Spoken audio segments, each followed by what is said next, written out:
Good morning, everybody, and welcome back to the next part in this Battlestar Galactica series Decode. Now, I think we're into the last parts of Season 2 and into Season 3.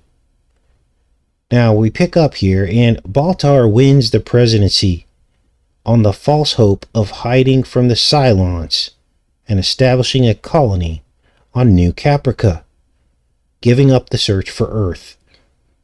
But things aren't going so well because there's a toilet paper shortage. Can you believe that? Listen. Something about toilet paper. No, lack of toilet paper. That's it. About sanitation being the key to regaining human trust and confidence. How if people could only wipe their bums properly, there'd be a measurable uptick in the polls. Unbelievable. It's exactly what happened when we went through COVID. Now, here's the interesting thing. This guy, the leader, the president of the colonies, is a Gemini. Not only is he a Gemini, he's a Gemini of Russian, Jewish, Ukrainian descent. Everything that you see in entertainment media is cast as something that has not happened yet in the future. Now, we talk a lot about needles infecting humanity, don't we? Humanity are the trees. We are trees. I want you to look at this drawing that one of the characters does on a scratch pad. Watch. It looks to me like a needle going into a tree.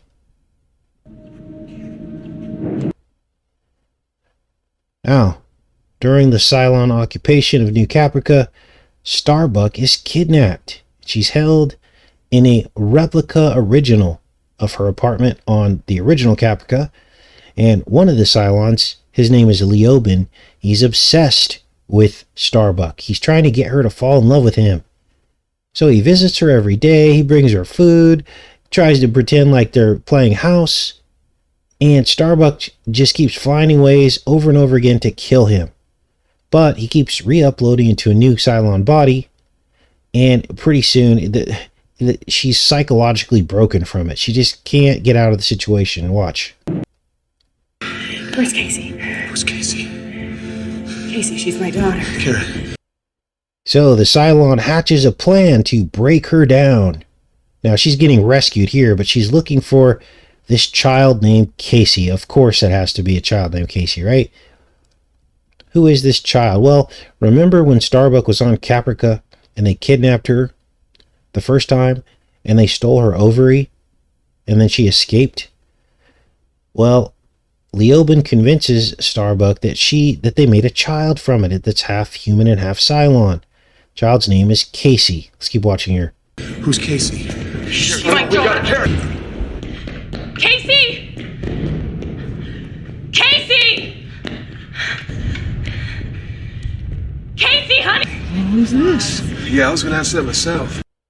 Problem is, Casey is not really Starbuck's child. It's another Cylon psyop. Essentially, the humans were better off just wiping the Cylons out of existence. This is Casey. Casey. No, this is different. So the Cylons are just playing these mind games, and the humans keep falling for it. And now you understand that this is exactly what happened during the Israelite wars against the Canaanites, the Amorites, the Hittites, the Amorites, and all the other descendants of Ham that they were fighting in the wilderness. And this is why Yahweh had to wipe them out. Because they kept coming. And they were giants. And they kept trying to mix with Christ's bloodline, the tribe of Judah, so that Christ could not be born a pure blood from the line of Seth. They kept trying to wipe them out with psychological operations, like trying to get the Israelites to worship their false gods. which enraged the Most High, didn't it? Now, Adama leads a rescue mission to liberate New Caprica from the Cylons, but it takes him a while to get his crew ready because they don't have anybody left up there. They jumped away, they got to safety, and then they started working on their plan of how they were going to rescue the people on New Caprica from the Cylons. And they call the operation the Exodus. So, lots of biblical parallels, many, many biblical parallels. These are people known to have survived, but who have gone missing since the Exodus jammer, for instance. Now, what he's talking about is they find out that some people start disappearing.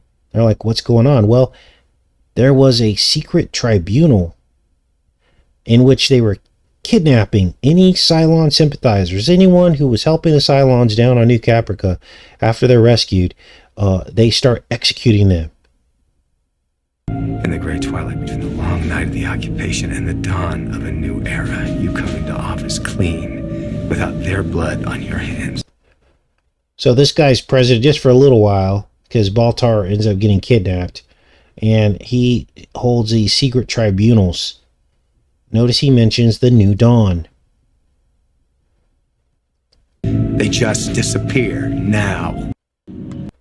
Now, the entire objective of the Cylons is to steal anything that God gave humans. They're basically very jealous.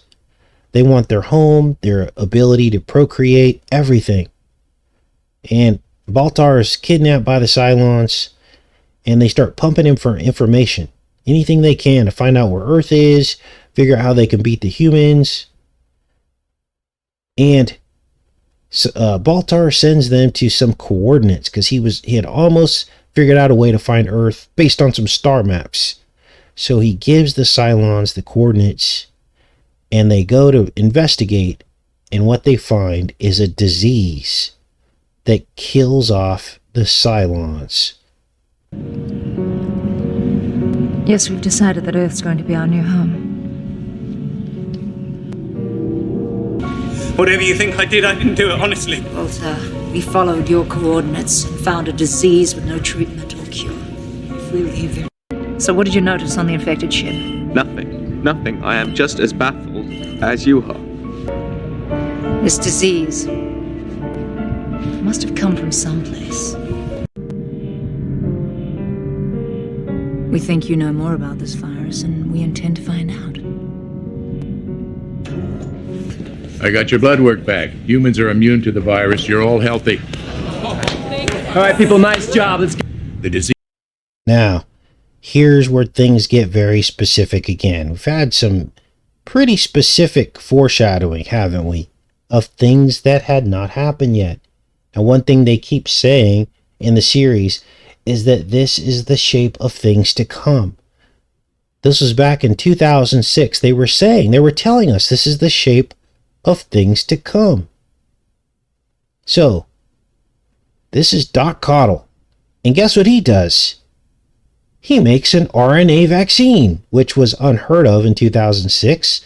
I think the only vaccines they had that were RNA were for dogs. Watch. All right, people, nice job. Let's go. The disease is carried by rodents, rats mostly, but a couple of 100 years ago, humans developed an immunity. I identified the virus. We know it as lymphocytic encephalitis. They have an antibody in their blood which breaks down the RNA of the vaccine. So they will need regular close interval injections of the vaccine, or they will die. Now I can create a simple vaccine that will dramatically reverse the effect of the virus on the Cylons. Can I ask the ugly question here? Is there any reason to keep them alive? We could interrogate them for intelligence. So they captured some of these Cylons that were sick. And then they find out that there's an electromagnetic frequency component to the disease.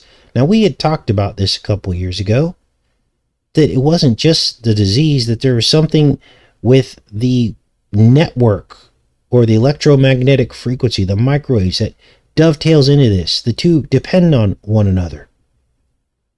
That the disease needs a signal to spread. Now, in this case, the disease transmits when the dead Cylons transmit to their resurrection ship. Watch. It corrupts how our brains manage our immune systems. They told us that there was a bioelectric feedback component to the pathogen. Bioelectronics. Remember we talked about that? About Trump's frontman, Mansef Silawi, who was into bioelectronics, hacking the vagus nerve, and he was the one that headed up Warp Speed. Remember all that?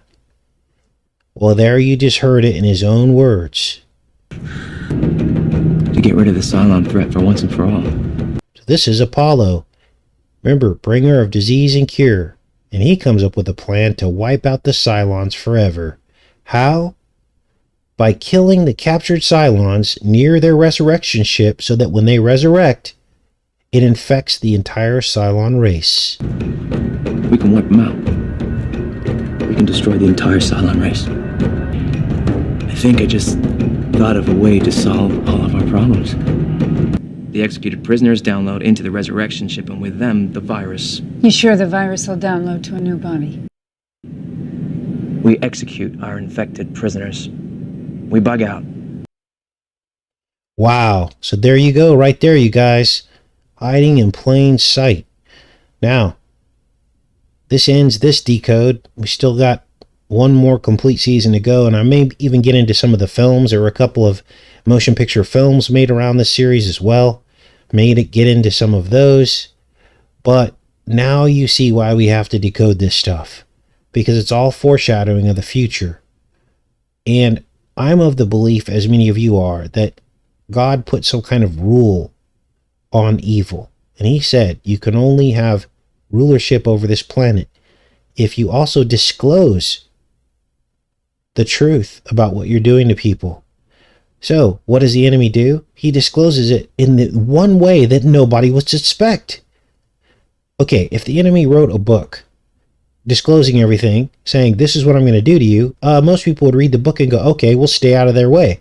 Well, instead, the enemy uses entertainment to disclose everything. And in doing that, nobody suspects it. So the enemy has found a loophole.